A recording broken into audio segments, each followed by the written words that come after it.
Okay, so we're doing a little bit of a update here on David Ramirez's truck. This is the 2RZ Tacoma Turbo. It's the one we just got done putting a power glide in. Now, when David brought his original transmission up here, it was a Turbo 350 trans that was supposed to have been built. We found out all it had was just a bell housing on it.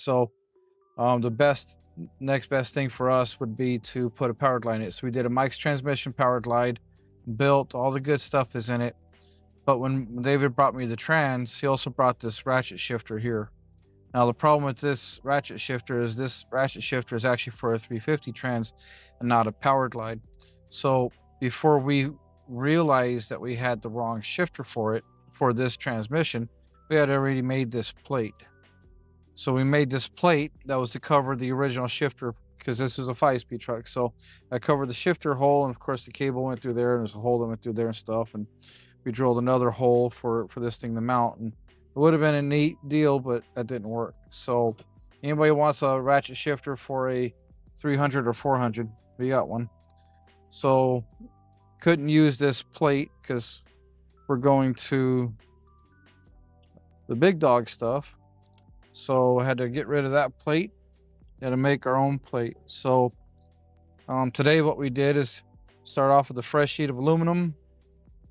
We come up with a template of what we wanted it to look like that would fit within our parameters, and then we drilled the holes, transferred the holes, drilled the holes, shaped it so that it fits here a little bit better. And now we're doing this Motion Raceworks steel. It's probably going to go right about here.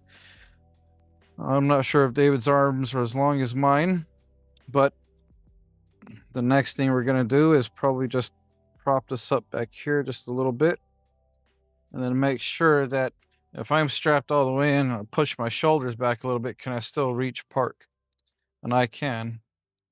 I would assume David should be able to as well.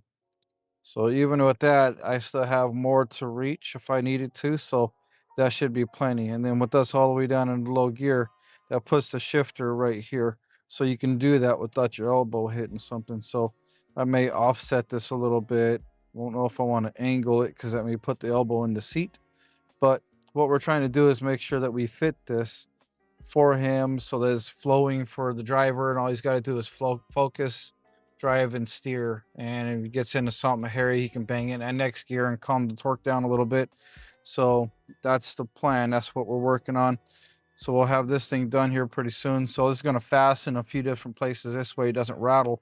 So we're going to do foam on the inside, real thin layer of foam when it seals down for the last time. This all will be a bare aluminum, and we'll bolt it down here, here, and here.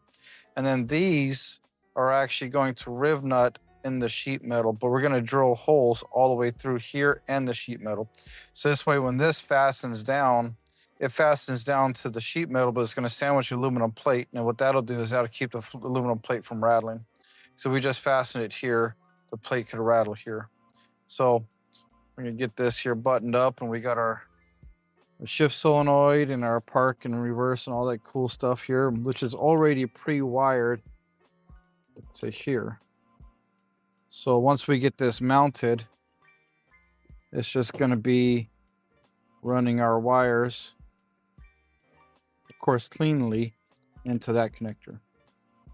So that's it. That's our update. Looking better, looking good. And we're getting there one step at a time, chipping away at the iceberg. So that's it. Thanks, guys.